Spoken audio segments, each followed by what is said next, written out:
Rais wa Ukraine Volodymyr Zelensky anadai kwamba mlolongo mrefu katika kusitisha mapigano unaoendeshwa na Marekani ni kwamba anaona kama vile hautakuwa na mafanikio.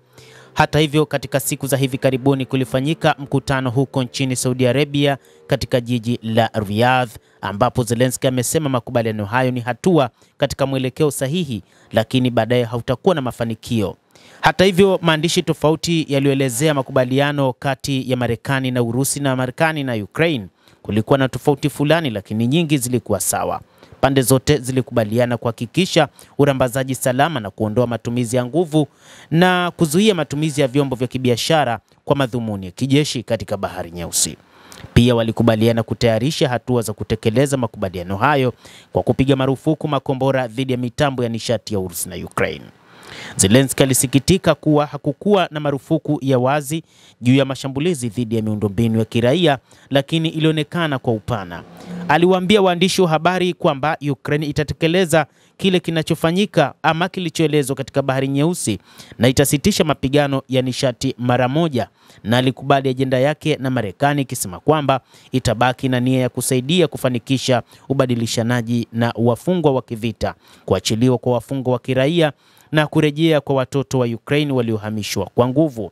Lakini kaja hati ya tatu iliyotolewa na Kremlin ambayo ilitia matope maji. Kulingana na Zelensky, alisema iliweka masharti ambayo hayakuonekana katika makubaliano ya awali kati ya Urusi na Marekani, na hata hivyo kufanya hivi kunaweza kuchukua muda na hivyo kuchelewesha usitishaji mapigano wowote wa baharini. Pia inaweza isiwe katika mipango ya Marekani kufanya mabadiliko yote ambayo Urusi iliomba. Kwa mfano, urejeshaji wowote kwenye mfumo wa ujumbe wa kifedha wa SWIFT utahitaji idhini ya Umoja wa Ulaya. Kremlin ilisema kusitisha mapigano kwa siku 30 katika maeneo ya nishati kutarejeshwa kuanzia tarehe 18 mnamo mwezi Machi, na kunaweza kusitishwa ikiwa upande mmoja utakiuka mpango huo. Kwa maneno mengine ni kwamba kilichokubaliwa ni hatua dhaifu kuelekea kupungua kwa makabiliano na mapigano dhidi ya Ukraine, lakini bila hakikisho la mafanikio, huku kukiwa na hatua ya kutoaminiana, anasema Volodymyr Zelensky.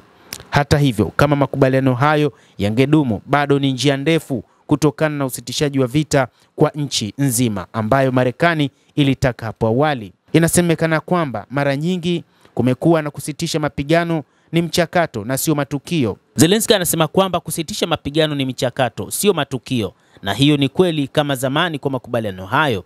Kilicho muhimu sio tangazo la usitishaji vita wowote, lakini ikiwa utekelezwaji wa jinsi gani. Kwa maneno mengine, uthibitisho wa namna ya pande zote utakuwa katika uhakika, lakini pande zote mbili zitafanya mpango huu ufanyike na kisha utimizwe. Na kwa sababu katika jibu la maswali hayo tutajifunza mengi kuhusu kile ambacho pande zote mbili zinataka hasa.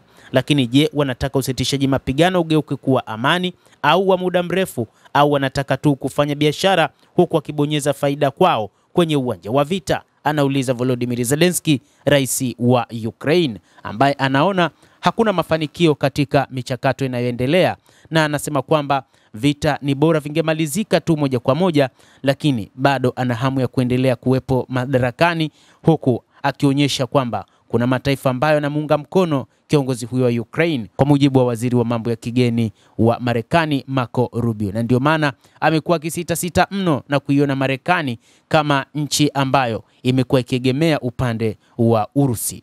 Mtazamaji, endelea kutufuatilia, lakini usisahau kulike, kucomment na kusubscribe channel hii. Mimi ni Adam Hussein, endelea kuwa nasi wakati wote.